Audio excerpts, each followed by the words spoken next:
지금부터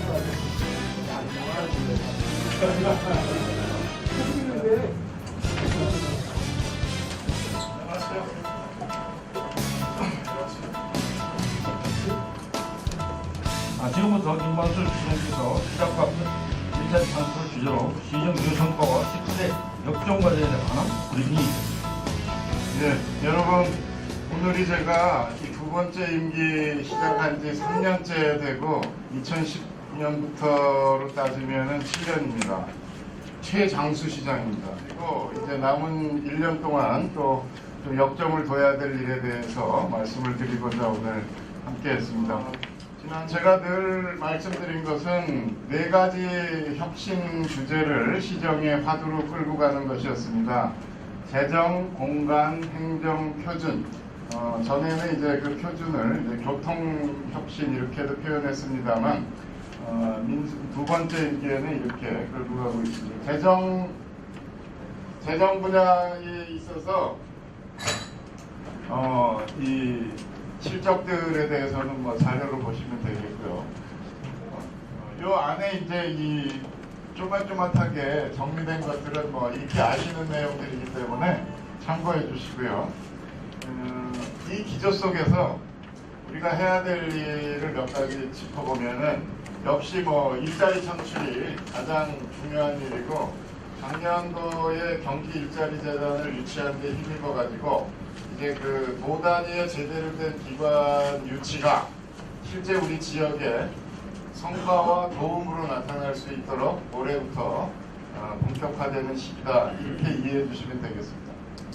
도시재생은 문재인 정부도 굉장히 중요한 국정지표로 설정했고 1년에 10조씩 5년 동안 50조의 재원을 투입해서 재생사업을 한다, 이런 기조를 밝힌 바도 있는데, 우리 부천이 뉴타운의 집권해제 이후로 여러 가지 분야에서 도시재생의 기법을 시행해 오고 있는 것은 문재인 정부와의 접목을 통해서 효과적인 시범사업의 유치가 가능할 것이다, 이렇게 봅니다.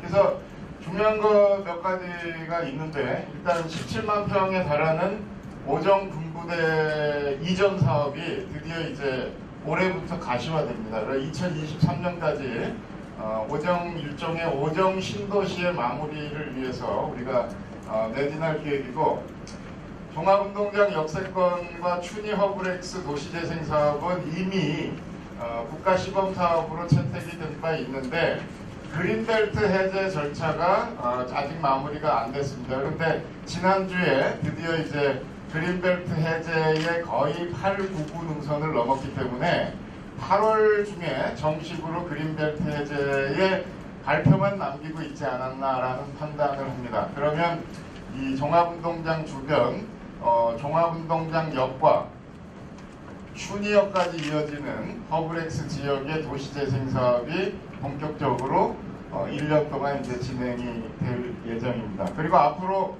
우리가 도시재생과 관련해 가지고 중요한 지역으로 꼽고 있는 것은 소사역 남북지역, 그 다음에 부천역 남부지역, 이쪽도 우리가 문재인 정부가 추진하고자 하는 도시재생의 시범사업 대상지로 그림을 좀 그려보는 1년이 될 것입니다. 고등학교 무상급식에 대해서 검토를 해보겠습니다. 그러니까 확정적으로 말씀드리는 건 아니지만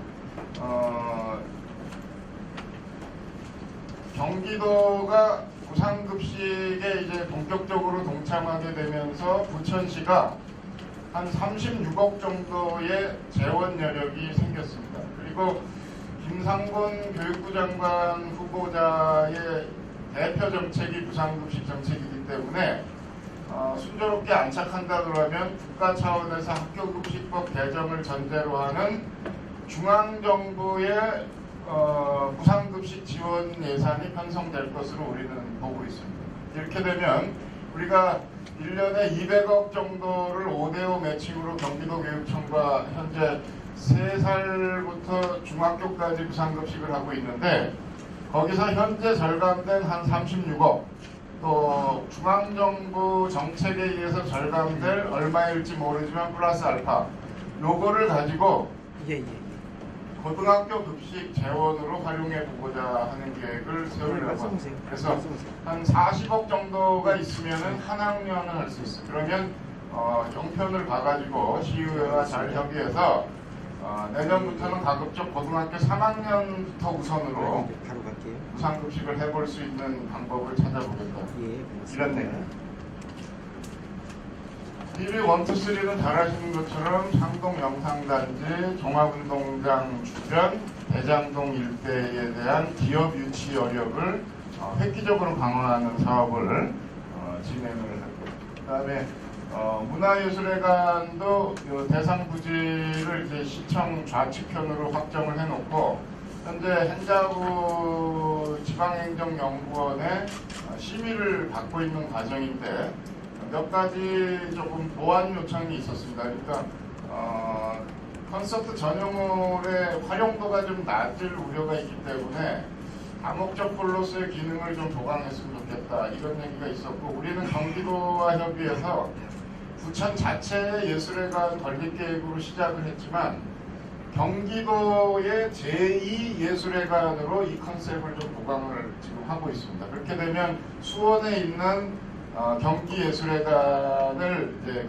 보강하는 서부 경기권역의 경기예술회관을 부천에 짓는 컨셉으로 BC를 좀 보완하는 겁니다. 그러면 광명시흥 김포까지 커버할 수 있는 경기예술회관으로서의 활용도를 보강을 하면 경제성이나 활용도 측면에 있어가지고 상당히 보완이 될 것으로 기대를 하는 겁니다.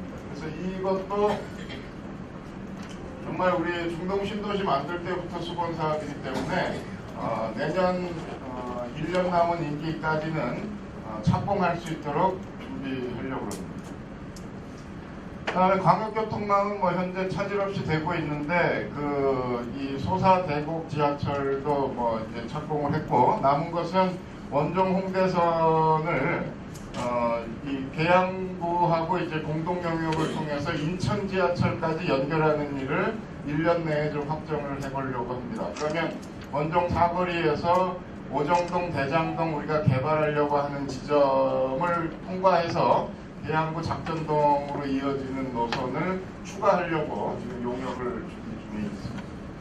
경인고속도로 지하는 다 결정이 됐는데 남아있는 거는 이제 경인전철 지하화. 이것은 국토부가 새롭게 좀 검토해야 될 여지가 있지 않은가 그런 판단에서 당장 어떻게 하기보다는 조금 호흡 조절을 하면서 지역의 국회의원들과 상의해 가면서 방향을 잡아보도록 하려고 합니다. 공원 녹지 확대하는 거, 그다음에 이 출산 장려 정책이라는 게 그렇게 단기간에 성과가 나오는 것이 아니기 때문에 좀 조바심도 납니다만, 꾸준히 우리가 이 정책을 좀 보강을 하고 강화를 한다 그러면 어느 정도의 개선 효과를 기대하는 1년이 될 수도 있겠다 이렇게 보고 있습니다. 미세먼지 저감 대책도 국가적 화두이기 때문에 우리 시 자체적으로 어떤 완결적 대책은 나오지 않는다 하더라도 부천이 지정학적으로 미세먼지에 좀 취약한 공간이기 때문에 국가 정책과 더 결부지어서 부천이 조금 더 강화된 대책을 갖고 있어야 되겠다라는 것을 말씀을 드리는 겁니다. 그 다음에 이제 국제적으로 우리 문화도시 부천의 격을 높이는 일도 부천의 브랜드 가치를 위해서 굉장히 중요한 일입니다. 그래서 우리가 유네스코 창의도시 문학도시 가입을 지금 10월이면 확정이 되려고 하고 있는 건데 상당히 좀 긍정적인 접근이 이루어지고 있다라는 말씀이고, 또 마찬가지로 한 10월쯤에는 애니메이션 페스티벌 비아프가 여러분 잘 알잖아요. 오스카상 아카데미 영화제와 제휴하는 그 인증을 올해 좀 받는 것을 목표로 하고 있는데, 이것도 굉장히 좋은 신호를 우리가 지금 받고 있습니다. 이렇게 되면 비아프의 입선 작품, 수상 작품이 바로 오스카상 후보로 노미네이트 되는 겁니다. 그러니까 이게 일본에서 딱 하나가 있고 우리 이제 동아시아 번역에서는 아마 두 번째로 추진되는 그런 좀 굉장히 중요한 일로 우리가 생각을 하고 있고, 우리 그 복사골 말근무도 국제 인증을 강화하도록 그렇게 했습니다. 남은 1년 동안 제가 좀 의욕을 내고자 하는 일은 행정혁신 2단계입니다. 그러니까 1년 전에 우리 부천이 구청을 폐지하고 그 구청을 폐지한 행정혁신의 성과가 어느 정도 이제 가시적으로 느껴지고 나타나고 있습니다. 이것을 발판으로 2단계 행정혁신을 해보고자 하는 겁니다. 그 핵심은 한마디로 얘기하면 36개 부천의 동사무소를 10개의 광역동으로 통합하는 겁니다. 그래서 지금 행정복지센터가 설치되어 있는 10개를 중심으로 나머지 일반동을 통합하는 일을 지금 준비를 하고 있습니다. 근데 이것은 뭐 서둘 일은 아니지만 이렇게 함으로써 우리가 거둘 수 있는 행정 효과는 통합의 시너지가 분명히 구청 폐지할 때와 마찬가지로 있을 것이다 보고 주민 입장에서도 이것이 불편하지 않도록 하는 장치들을 여러 가지로 보완하려고 합니다. 그리고 그 일반동이 없어지게 되면은 거기에는 이제 그 민원팀 같은 거를 배치해서 접근성의 문제를 좀 해결하고 또 그 남는 공간을 백색건강실이라든지 작은 도서관이라든지 주민들이 원하는 공간으로 활용하면 훨씬 좋고 지금 동에 한 20명 정도의 우리 직원들이 근무하고 계신데 이분들이 행정복지센터에 통합해서 근무를 하게 되면 훨씬 더 다양한 행정 서비스를 집중적으로 배치해 갈 수 있겠다 이런 생각을 합니다. 근데 두 가지 문제가 있습니다. 한 가지는 현재 시의원들의 정수를 확정하는 것이 동의 숫자와 연동되어 있습니다. 그래서 우리가 경기도의 시군구 의원 정수조례를 개정해서 광역동 추진의 경우에는 시의원 정수가 영향받지 않도록 하는 특례 조항을 조례에 좀 못 박으려고 하고 있고 두 번째는 주민자치위원회나 이러저러한 단체들이 있습니다. 이 단체들이 동의 통합되게 되면은 굉장히 좀 반대를 합니다. 그것을 이제 우리가 피해가기 위해서 그건 다 그대로 하겠다는 겁니다. 그러니까 이 단체나 뭐 이런 것은 지금 있는 동별로 다 하고 다만 거기 근무하는 공직자들만 집중시켜서 일을 하게 되면 우리 부천의 여건상 거리도 가깝고 또 여러 가지 IT 행정 기법도 충분히 발달되어 있기 때문에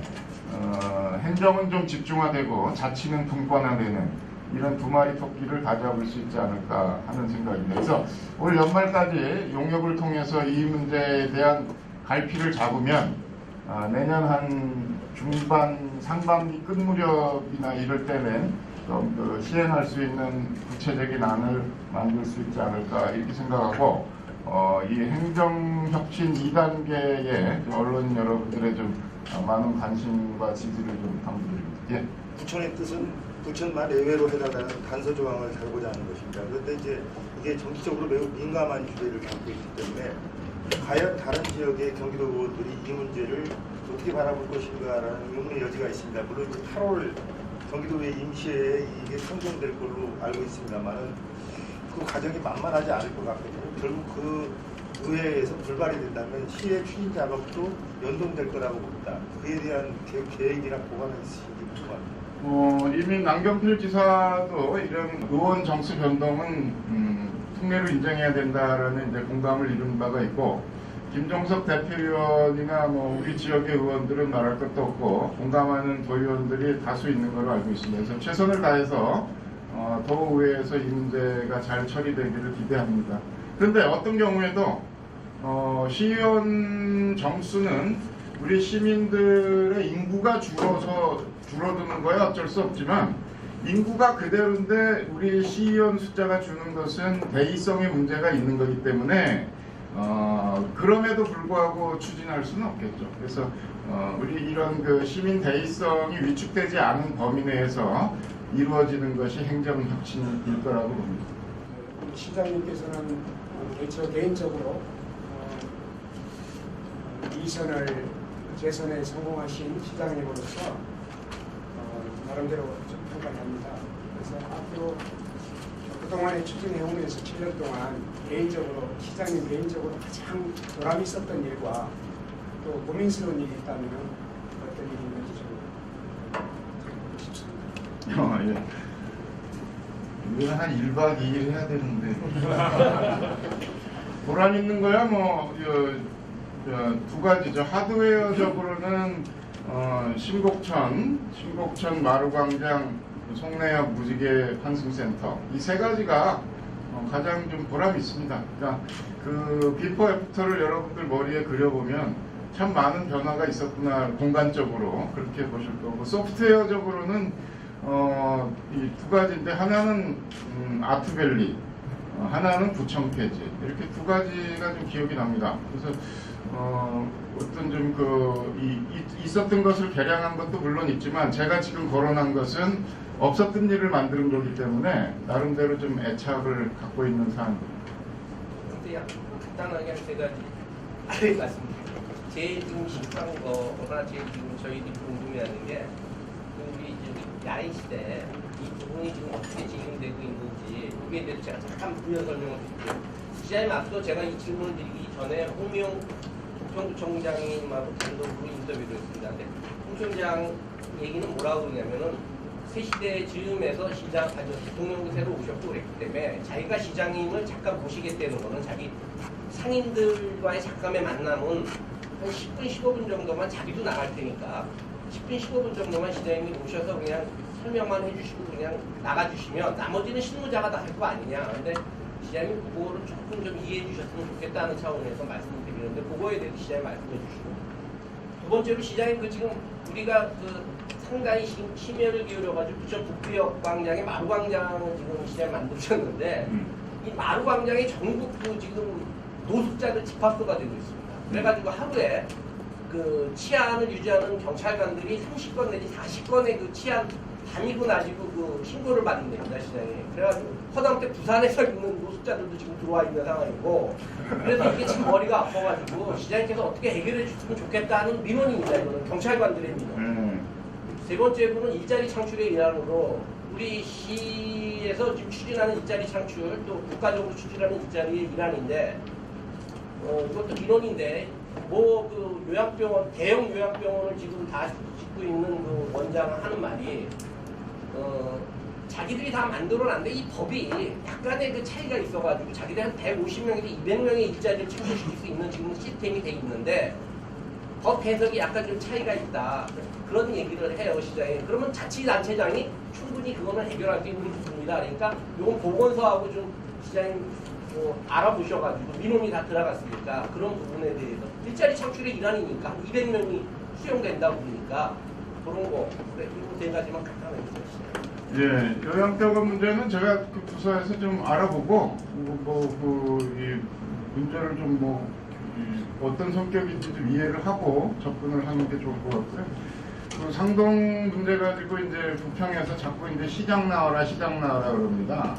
근데 그거는 제가 못 나갈 일도 없죠. 근데 그 취지 자체가 협의를 하자라는 거면 얼마든지 좋은데 지금 그쪽 얘기는 무조건 원천 반대한다라는 걸 전제로 해가지고 시장을 나오라고 그러는 것은 이건 무슨 얘기를 하자는 거냐 그런 게 의구심을 가지고 있습니다. 그러니까 내용에 대해서 어느 정도 접근이 된다 그러면 얼마든지 제가 직접 대화할 수 있습니다.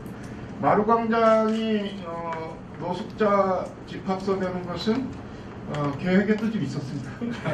왜냐하면 우리가 국제적으로 어떤 좀 관광지나 이런 데 명소 가봐도 다 노숙자나 이런 좀 버스킹이나 다 비슷하게 이렇게 모여드는 겁니다. 근데 이제 어떤 룰이 생기고 그분들도 이제 그게 무분별하게 진행됐을 때 어떤 효과를 가져오는지 분명히 이제 알고 있기 때문에 저는 조금 시간을 두면서 이 문제가 질서를 잡을 거다 이렇게 봅니다.